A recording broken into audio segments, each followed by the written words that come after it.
Hey, everybody. Welcome to the very first episode of In the Seaweeds, Ship Angel production, with a goal of creating a podcast a little bit differently. The idea is to have some of the most successful people in the industry come on and talk about their journey in detail. And I am super excited to welcome Patrik Berglund as our first guest, CEO and co-founder of Xeneta. Thank you so much for joining me, Patrik. Thank you so much for inviting me, Graham. Truly appreciate it. Thank you. So, take us back to the early days, Patrik, growing up in Scandinavia. What was it like? Were you entrepreneurial in your younger years, your teenage years? What was that like? Yeah, I mean, I think first and foremost, Scandinavia is a very sort of protected and safe environment, right? But if I were to think back about sort of what is it from my childhood that I think could indicate that I would go and build something, either together with somebody or by myself, would be a few things. I come from a family with a lot of entrepreneurs, and then secondly, I started very early on buying and selling things online. So I think I always sort of had this a little bit like a hustling gene where I was trying to find good deals, right? And whether I bought stuff online and then sold it in person, or found things to just flip because they were cheaply priced or online, and you could sell them through other channels a bit more expensive. I think I always had a knack for that, at least. And then with the sort of family background, I think there was more, let's say, input to create more sophisticated business models than just buying and selling. So I think maybe that is the things from my childhood that I can think of, and sort of that freedom that you get when you're a kid living in Scandinavia. Super interesting. Um, and so when it's in your family, you kind of see it firsthand, and I think it gives you a bit more of a view that it's possible. Because I think, with me growing up, I was similar to you, and a lot of my friends didn't have that in their family, and they kind of feel like it's impossible to do. But when you kind of live with it in your family, it feels a bit more doable when you see people do great things. I agree, but if you really think about it, there's quite a few that sort of goes south as well. So you also get the other side where it can be a bit more daunting because you can see Yeah. the risk, right? Yes. And that's why I think it was crucial for me to be fairly young when I started my first business, uh, because as the older you get, the more sort of nuances you can see on everything, and the more risk. So I think for me, if I think about the Zenata journey in particular, it is so full of risk because if you don't get that critical amount of data, you get nothing, right? Yeah. Yeah. And being willing And to give that a stab and grind it, I think maybe that is some of the aspects that required some sort of youth or naive youth yeah. perspective, to be honest. Yeah. And that kind of, so it's somewhere around the summer of 2011, you're sitting in your at your desk in Kuna, and you either have Xeneta formed in your head, or loosely formed. Like, what's going through your head? Like, you're in an old fashioned industry. You're working for a giant company that's quite corporate. You are super young. How do you, like, what's going through your head? I think I think the only thing I could think of, and this is where I met Thomas, right, my co-founder, Yes. and I think to us, we it made such logical sense that if this was a bit different, it would be much better, right? So I think that was really the main driver, that sort of deep conviction that this industry is so volatile that and paired with that opaqueness, it is so inefficient. So if we could make it transparent, that would have huge value. And what was it like? I mean, I remember back then when you spoke to senior industry figures, they would have been, still kind of understanding what a startup was, and you're trying to do something that's completely different. It pretty much doesn't exist. Like, I guess if you just listen to that feedback, you're probably like, oh, it's not worth doing. Like, how do you take that on board, decipher the good stuff, and still have the kind of guts to go for it? Yeah, I think we actually left Kina with a few people saying this will never work. I actually have vivid memories of a meeting where I sat down and one of my managers said it's the stupidest thing I've ever heard, right? So you gotta be you gotta have quite a strong conviction that they're wrong because they have decades of experience, right?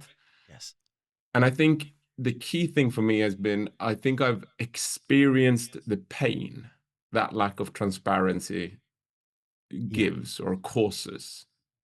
And that made me so determined that if we really could get all the pieces to come together, that would be a solution that would be embraced. Because if you think back to when we actually left, right, and you start on this grueling grinding to get companies to provide you with proprietary data, right, on trades where you didn't have any other data. So there is a process to first convince them about the problem and the pain, and then the solution, and then that there's a path to that solution that's going to take quite a lot of time, but they got to stay with you and go through that. So I think to me, being just, and this is probably where the age thing comes in. I'm not sure I would have actually done that, those, let's say, 4 or 5 years over again, but Yeah. it comes from that conviction that they're not wrong, because it in hindsight I can see that it seemed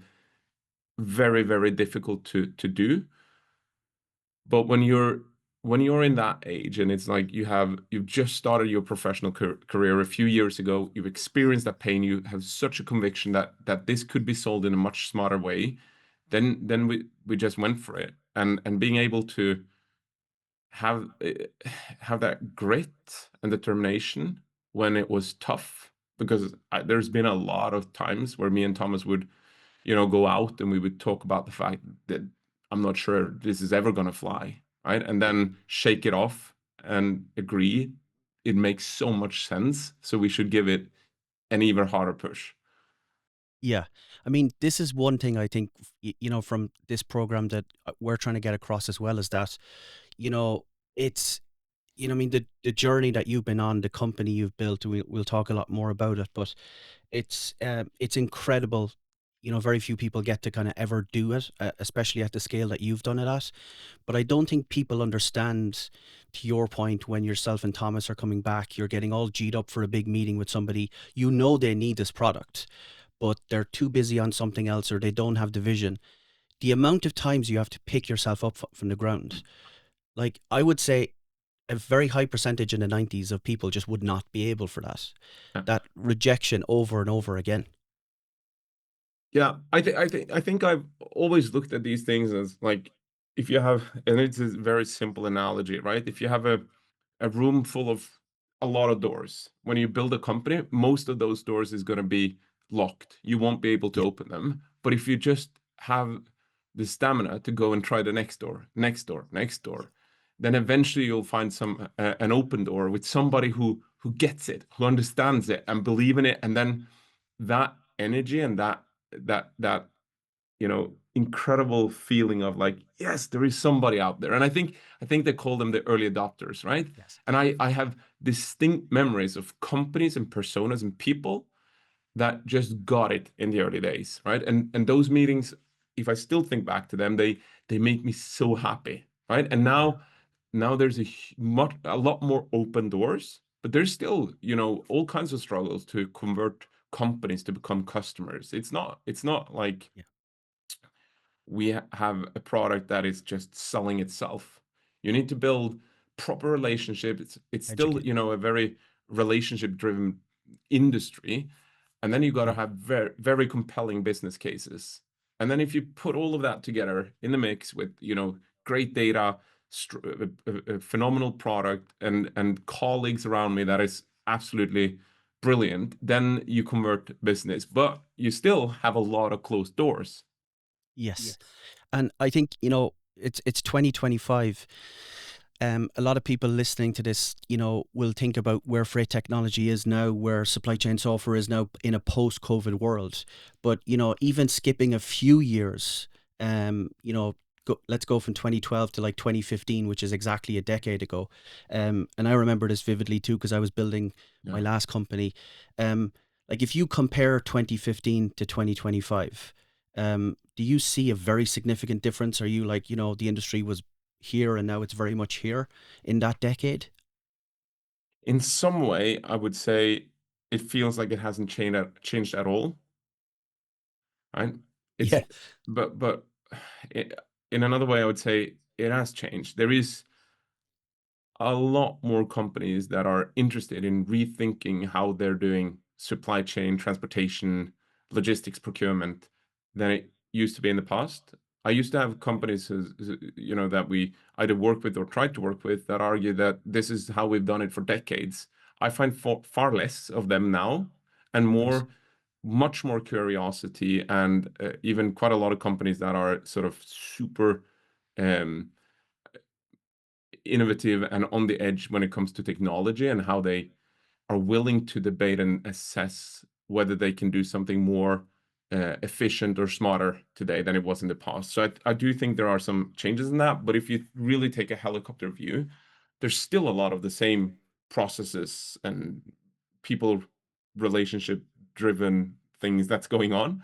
Yeah. But I also think that there is a big shift in back in, let's say, 2010 to 2015, there was a belief that this industry would be, almost disrupted and radically changed overnight. And I remember we early on tried to talk about more of a transformative journey than disruption, because I think it is so complex to move a product from, let's say, inland China to inland Germany. There's so much that happens with so many different stakeholders involved that it's not equivalent to me, and it never has been to like a booking.com or stuff like that.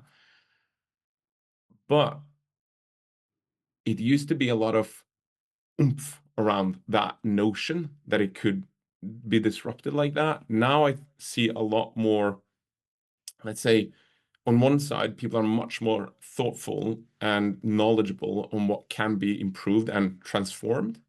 And then on the other side, it seems to be quite a lot of disappointment from one, let's say, group of people almost, and finger pointing that it wasn't disrupted. So everything kind of failed. And that's different. And I think that's a bit sad because to me, it's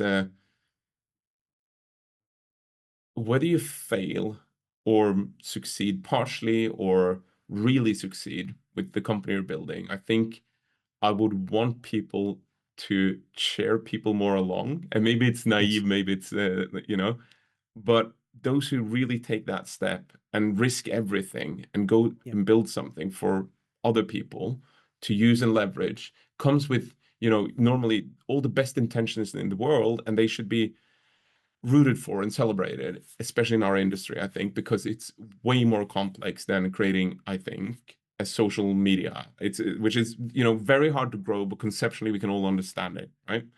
But this requires deep domain knowledge, and what is being, done in the US or what's being done in Europe versus Asia is radically different than how supply Yeah. chains are treated and orchestrated. So it's very complex from my point of view.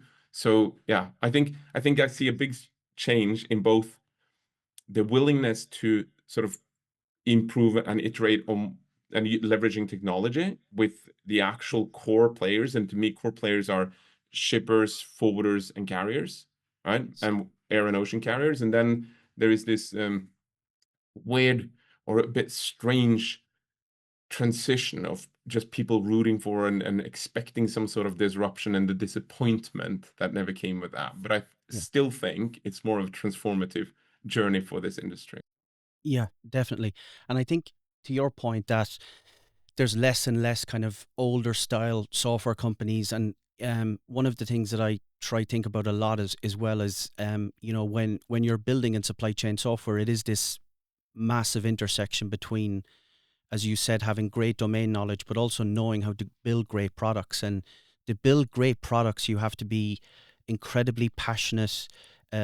You have to know how to build software.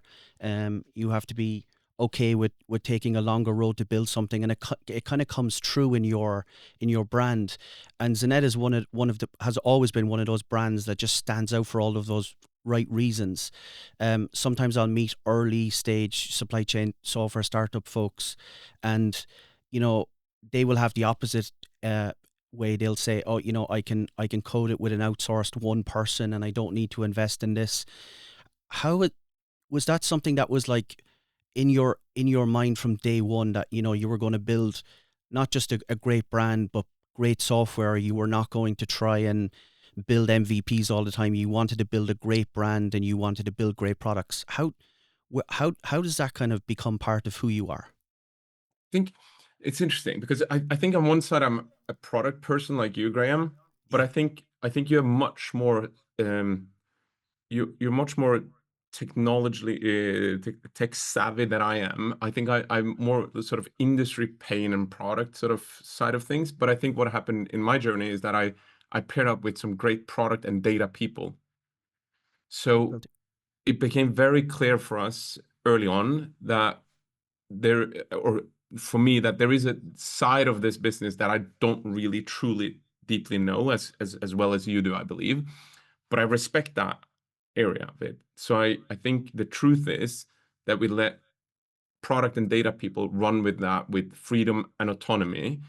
And you can see that in the company today. We don't have an outsourced rate management staff sitting in the Philippines or something like that. We have them in yeah, Oslo, right? yeah, It's part of our core business. And I understand conceptually the value of that. And I appreciate it because I've seen it over 13 years, right? And we have everything of tech is sitting with us. It's primarily based in Oslo, but it's all like fully owned, and it would be unthinkable to pull it out and sort of outsource it for us.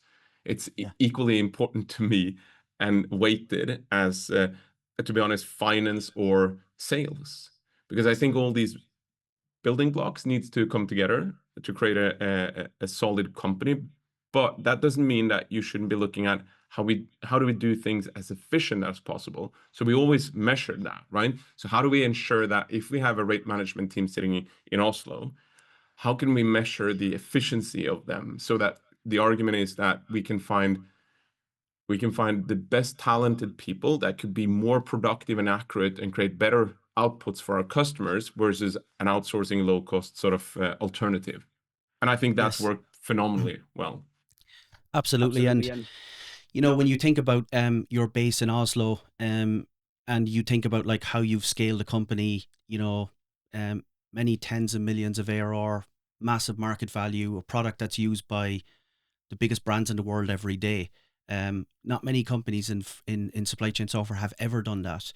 In terms of the journey, Patrick, as you've got bigger and bigger, has there ever been moments of like, the capital markets or ventures saying, it's great to be in Oslo, but hey, why don't you move your headquarters to London or somewhere else? Have you ever had that kind of a thought process? Because it's amazing to keep it where it started. Yeah, could be a bit of a rabbit hole, but the short answer is no. To be honest, I think Yeah, if you look at everything, whether it's um, software engineers or salespeople, I think you'll find that Oslo is pretty yeah, okay from yeah, a cost point of view. It's not even nearly close to sort of Silicon New York price tags, but it's far more expensive than some of the low cost alternatives. And so I yeah, think it you need to play on the strengths that the location actually can provide. Meaning, when we attract people, we offer them a way of living, right? So yes. if you want to change your lives, we're 55 or 60 different nationalities on 230 Wow. people, right? I have a handful of Norwegian colleagues, right? So we've always brought people to Norway, and I think it's not just about comp, but it's a sort of what kind of life do we offer these people that is actually moving here, and that gives a benefit, and a benefit that you can leverage. Right now, the reason why I smiled a bit in the beginning is that purely if you look at it financially, from tax point of view and stuff like that, maybe Oslo isn't the best place in the world at the moment. But I think you can see that the world is changing for some of these other locations as well. Yeah. So yeah, all Yeah. in all, it's a decent place, I would say. Yeah, I think it speaks true to your values as well of being able to kind of keep this as HQ Oslo, which makes a lot of sense. Yeah. You know, when I think about my own journey over the last while, I'm part of a few WhatsApp groups in the industry, and there's a group of freight tech CEOs that you're too cool and Xeneta's too big to be part of, and we had this we had this conversation recently about it wasn't quite this, but I, you know, everybody agreed that if there was like a Noah's Ark and there needed to be one supply chain software founder to go on it, you got more votes than anybody.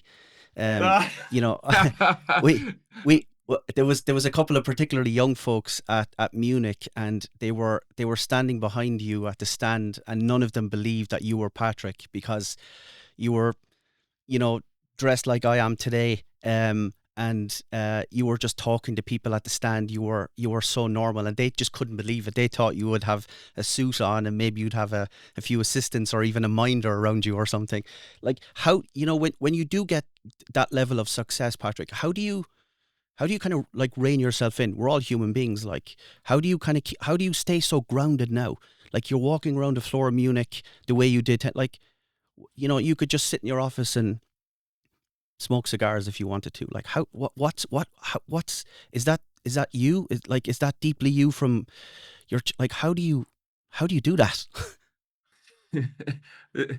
Listen, I don't find any deep, meaningful joy in some of the stuff that you sort of allude to when it comes to like, I am. It's interesting. Maybe it's again back to some sort of like Norwegian, Scandinavian value sets. To be honest, I don't. I really find it sad with hierarchies, and that people have a position above anyone else. What interests me about people, and I genuinely mean this, is their brains, right? And Hmm. that to me doesn't matter which position you have or what you've actually accomplished or built. I have some fascinating friends and acquaintances that you know has done almost nothing with their professional career, but they have an amazing set of things that they've done and accomplished in their private lives or in their spare time or hobbies or whatever, right? So I don't know. To me, it's just not super attractive with a lot of the, let's say, more posh uh, things. It's funny when you mention it because I'm not. I don't think we're successful enough at all. I think we have so much unaccomplished, untapped potential. Like we're not even nearly where I think we should be. So I don't know, Graham. It's funny you bring this up, and it's an interesting question. It's But I also don't. Yeah, I don't exactly think I put any admiration or respect for what you sort of picture you portray. I would exactly expect you to say that as well. Um, but you know, I see it. Shifting gears a little bit, Patrik, in terms of COVID, um, obviously the entire globe was once in a lifetime kind of event. It was also really, really, um, you know, uh, supply chain centric in lots of ways. I had friends who didn't care about what I did for years, saying, "How come I can't get my barbecue?" or "How come I can't get my new TV?" Um, you know, you had a front row seat, and Xeneta played a big part in helping, particularly shippers, but the entire industry to try get some sort of semblance of it. Um, could you take us back to that? Like, what was COVID like? Was it absolutely a crazy time? Yeah, I get like seriously chills thinking about the first few days when we started realizing what is happening. And I think we quickly realized I had a phenomenal team around me. And I think we quickly realized a few things in our conversations. A, nobody knows. There is nobody we can go to and get some relevant experience. What does this mean? What's going to happen, right? And then we started to see a lot of companies reacting to shutting down uh, their factories, their stores, starting to refuse to pay bills. And if you think about the type of companies we work with, this was like unprecedented. These are like some of the biggest companies in the world, right? So it was always been very stable. And I think we did two things well. We said, A, let's try and pause any decisions, any business decisions that comes our way. And I have concrete examples like this. Some of the biggest companies in the world that for instance wanted to either not pay or churn their contracts, where we say, hey, we're a tiny company, right? We don't want you to even think about this. We will go for free if required for another 6 to 9 months just to see how this plays out. Because at that point we've spent 5, 6, 7 years getting a position to work with these companies, and now it was about to be sort of tossed out the window, right? So I think we did really well saying no business decisions are made for the next 6 to 9 months. Let's see how this plays out. We will support you with everything we learn. We will make sure that you understand what other peers and other companies in this industry are doing in order to navigate this situation. So we quickly huddle around. We did bunch of round tables, webinars, and then the other thing we did well is the internal meetings. Right, we did weekly get-togethers with the entire company just to talk about what the hell is going on, and also be very honest and transparent that we don't know. We don't know how to lead through this, but we will try a set of things just to see if we can, get the company through this period. It Wow. was grueling, to be honest. It's And I told my wife that I was sitting in our basement on Zoom with my daughter, who was homeschooled, right next to me, trying to run this business without having any clue about how this is going to play out, and trying to be a father that is teaching her what she needs to do in school. Like, it was absolutely crazy, and I was really worn thin, to be honest. But I had great colleagues who helped me through it. Wow. It's so interesting to hear you say you still get chills thinking about it. Obviously, that strategy worked really, really well. And then you did a pretty significant funding round in 2022, I think $80 million.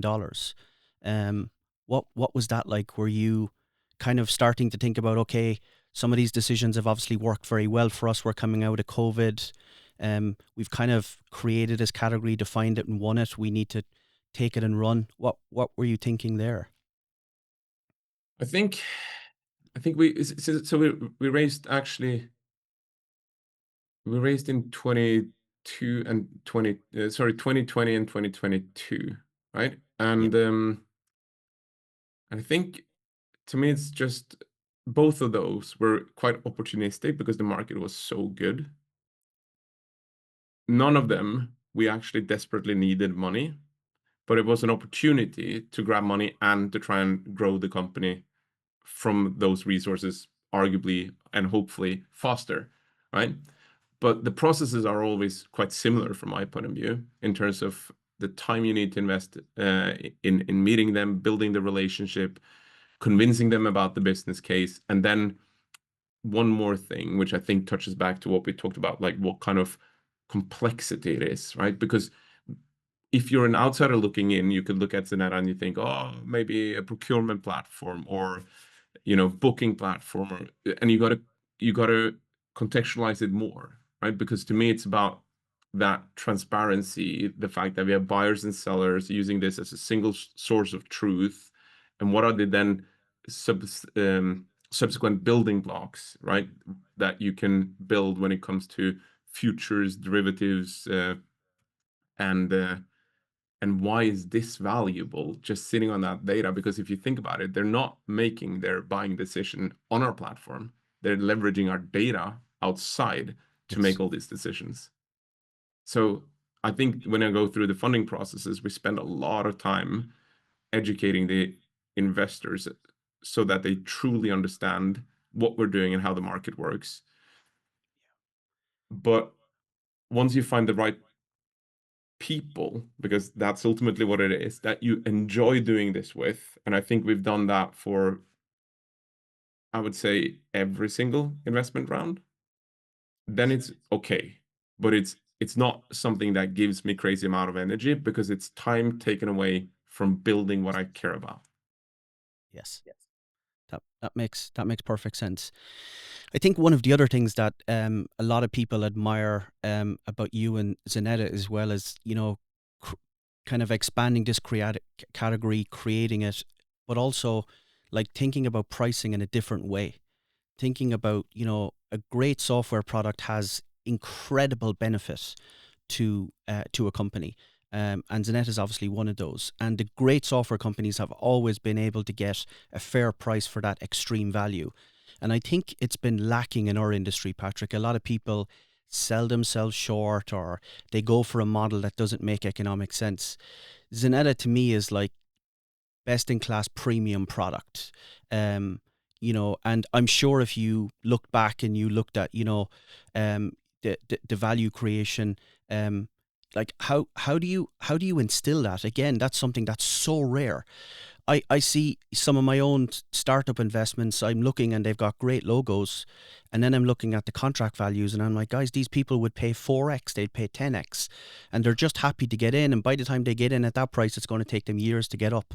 Is that something that was kind of again in your DNA from day one, or has it evolved? Or Yeah, I mean, of course, we started cheaper, and it's interesting when I look back to one of like our first sales leaders wanted to do a fraction of the price with the argument that we will get every single shipper in the world if we just do this, right? So like doing one third of any closest competitor would be charging, right? So I have very distinct memories where we sat down and we say, the value is too big. And if we get this data, we're not comparable to any competitors. So we will deliver unique data that nobody else have. And if we can really create a process where we agree, we establish the value together with the prospect or customer, and we do that properly, and then consult them as much as we need to find that and realize that value. What I like is that it's not a price you push. It becomes a conversation where you say, we agree on this value. And when we're there, I deserve a small chunk of that value. yes, Now, I also think that I have great pride in sort of I want to do something that is valuable, right? Myself. So if I do something that is valuable, I should I should be paid for that as well. So it's not only, the product. And I think when I say I mean like Xeneta and our people. They want to deliver something that is meaningful value. And I love the fact that if you do this and then tell the prospect or customer that you have multi-year lenses on, I don't need you to pay me today, but I'm willing to yes, invest in a long-term partnership. So if it takes me 10 years, I will grind it until we get there. But if we can create something that is fair over the next 3-4 years, then I should get this premium price and you will be happy. And you can internally, if you do the math, you can report this ROI, right? And yes. that multiplier has benchmarks, and we're way above that benchmark in so many relationships. So we're still giving away way too much. Lot. Wow. That is so like that. What you just described, I can't think of another company that has kind of executed in any way, shape, or form at that level. And again, customer, I aspire to it on a much smaller scale, but customers, as you said, are happy to pay when they see the ROI, and they know that they get there. You've talked a little bit about um, the journey has been amazing. You've built something great. You've got a great team around you, but again, it's still early. If you could get a time machine and you go to this time 2030, um, what kind of major differences would you like to see if you walked into Zanet Oslo or you looked at the website? What's the kind of high level vision for the next half a decade? I think there's a lot of things that needs to happen, right? But I think when we left Kühnenagel, I think on our best days, we had this idea that, there will be a before Xeneta and an after Xeneta, right? We're going to leave a dent, and Xeneta changed this in the industry. And I still think we have a long way to go before we can look back and say, okay, look at that dent we created, right? And that's more of the sort of transformative journey. To me, the way they buy and sell is so inefficient. So if we get at some point can say we've fixed those inefficiencies, and it's now more focused on between carrier BCO, carrier forwarder carrier BCO, Yes. it's way more of a partnership collaboration here, and price is just a result of the market, and Xeneta has that market, and a lot of the friction is taken out. When that is happening at scale, then I think I'm happy about 2030. But it's Yeah. 5 years, and I thought it would be maybe 5 to 7 years to do this from the beginning, and now we're 13 years in, and you're asking me what about 18 years in, right? And I'm still gonna say, as long as I see progress towards that, I'll be Yes. happy, right? Yes. But hopefully significant progress. Yeah. Got it. And in terms of when we were together in Oslo recently, we talked a little bit about this, but you mentioned Thomas earlier, your co-founder, who's no longer in the business, and you've got big teams around the world reporting into you. You've got bigger teams around you, but the kind of, let's call it the founder role now, coupled with the CEO role, can be a pretty lonely place. And it's something that comes up when I speak to kind of young founders regularly. And I think sometimes they might have an opinion that, again, wrongly, that it's now easy for you, but would you agree that in some ways it's actually harder and it is very difficult? Yeah. Listen, I think it's always hard, especially if the business is developing, because what you used to do yesterday is not going to cut it in the future.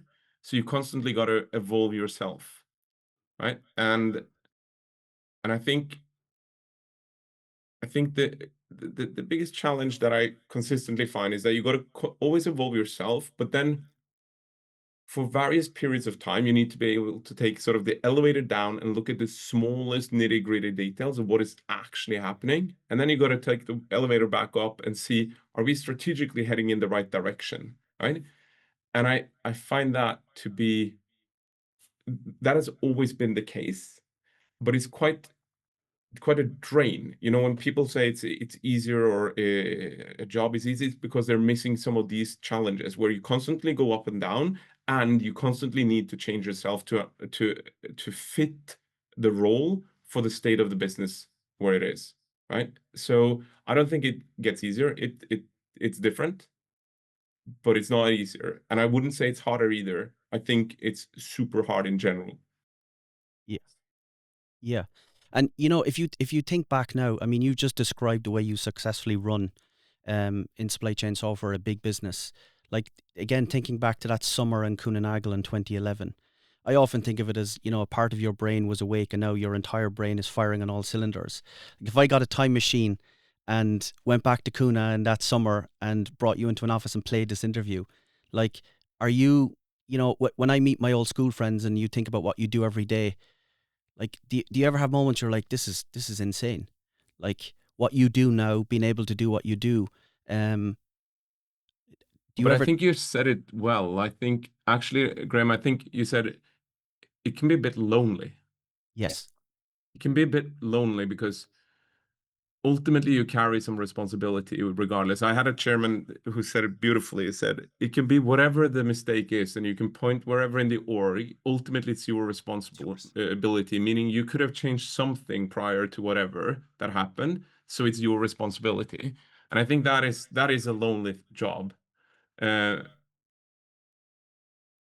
yeah, and it's also lonely because from the example you gave, right? The more you travel and see the world, the more you do and experience, and then you go back to meet some childhood friend, you're not talking. I'm not saying one is right or wrong at all. It's not my point. You're not necessarily talking about the same thing with the same experience and the same interest, right? And that goes both ways. So you can feel a bit lonely from that point of view as well. Yeah. Uh, Def. That was maybe a bit depressing. Yeah. No, not at all. I mean, this is exactly what we're trying to do here, is like talk about, again, that, to the, especially kind of young startup founders, that, it isn't, it's not a lot of people can kind of like get through that journey. It is very, very difficult. You need to be incredibly resilient. What is last couple of questions here? Um, what's a typical day in your life like? What does a typical day kind of look like? If you're not traveling, it's pretty much Okay. the same, right? Getting Okay. up, get the dog out, say goodbye to the kids, go to the office, 10 to 12 meetings quite often, try to wrap it up and get home to some sort of dinner ish with the kids again, and then and then it's quite often some more work, to be honest. I Wow. try to sneak in some exercising in the morning. I make sure I Okay. always eat quite healthy, and then sleep. I don't mess around with sleep anymore. First 5 6 years, I Wow. could be crazy on that in terms of how few hours I could put in. But last, I'd say 4 or 5 years, I've been very straight on sleep. I think I function much better. But my normal days are pretty like A4 with these things, and that is also, if I'm going to loop back to the previous question, a lot of the things you kind of give up when you do what we do, Graham, is that you don't have a lot of friends that you Yeah. service and cater and meet up with regularly. It's not possible. Something's got to give. And when I got kids, I had to narrow down so hard to say it's like it's family and Xeneta, right? And Yes. then I do have friends, but we meet far less than what I would like. Yeah. I think people forget about that. I'm sure, um, you get the odd call from old friends having a really nice long weekend or a week's holidays, and you would love to do it, but again, you sacrifice. Yeah. Um, you know, And um, that's even before we talked about the mental piece, because you yeah, can, like, one of my biggest challenges is like, I'm around, but I'm not around yeah, because you're thinking about these, next few things that Zenera needs to take care of or solve or whatever it is, right? And yeah, that's a huge challenge for me personally. And maybe this is where I have my, I don't know, diagnostics or whatever is wrong with me, right? But find it so hard to just leave it behind and leave be, yes. right? So you might not be at the office, but you're still working. Yes, yes. I think that's like a superpower. Like you can't switch it off. It's always with you. Like, and I was going to ask, like, what one habit outside of work that makes you a better operator, but that's probably a good example. Like where, you just don't switch off. You could be, uh, after your dinner with your family and you're sitting down, but you're still thinking about getting a contract over the line or a big meeting that you have the next day or whatever the case may be. There is no off switch really. No, but I think it's also dangerous. Sometimes it can go too far, and you get sort of too fully consumed, so you might sort of lose your vision. I think they say you don't see the forest for the trees or whatever is the expression, right? Yes. But I think to me, I got a dog a few years ago. So when I go out in the forest, it helps me sort of a little bit detach, and then later on I can find better solutions, right? So yeah. So, like, as you've kind of gone through the journey, you found like sleep is a superpower, getting out for walks, getting exercise, eating the right food. All of those things help, right? Yeah, you're processing a lot of things when you sleep. Yeah. It's interesting that sometimes you can wake up with more clarity. So what Yes. I try to avoid is sort of working for the last 30 minutes before you're supposed to hit the pillow. So take a break and then Yeah. do some other activity, maybe just walk the dog or whatever, and then I go to sleep. Otherwise, I find myself too intensely focusing on work when I try to sleep. Whereas if I get that break, I will still process it, but more comfortably in my sleep, I believe. Such a great point. I kind of have a similar view in my last journey. I would regularly, if something big was happening, I would go to the office on a Monday, sleep in the sofa in my office on Monday night, and work through till Tuesday. So basically, work from like 8 a.m. Monday till Tuesday at 6. And what I now realize is if I, have my creature comforts like 8 sleep and I get like 7.5 hours sleep, and I wake up at 6, I'm so fresher that I'm able to do, because what I didn't realize is that from 8 p.m. on Monday, my productivity was going this way and the mistakes were creeping in. I guess that's That's a superpower as well that you've learned along the journey. But in a way, it's also a sacrifice, right? I mean, you have to look after yourself almost like a kind of, you're training for an athletic event. You're eating the right food. It all feeds into the right mindset, doesn't it?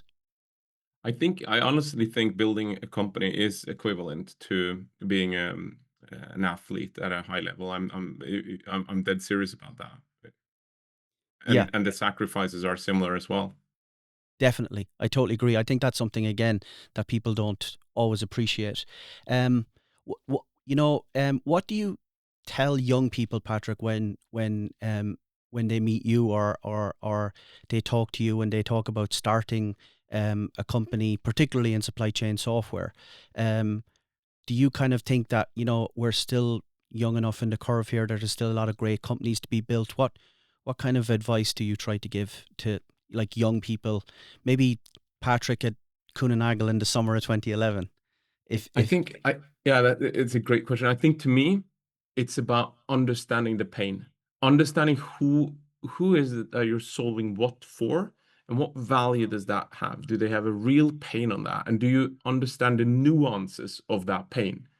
Right. Yes. And this is what I find with our some brilliant employees we've had, the curiosity to really understand what's going on in the target audience's world has been phenomenal. But that's the one thing I would recommend anyone starting a business as well. Like, be super curious and actually intimately, deeply understand the the problem that you're trying to solve, and why is it a problem, what kind of problem is it for the different stakeholders that you're selling to, and how do they experience that problem internally, externally, and so forth.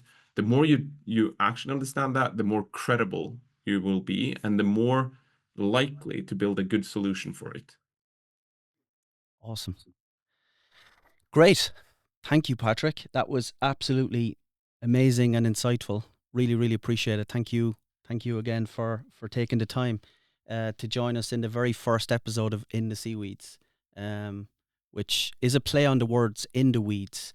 I did want to call it in between two seaweeds, after the Zach Galifianakis show of Between Two Ferns, but the team thought I wasn't cool enough to pull it off, so we have to settle for this.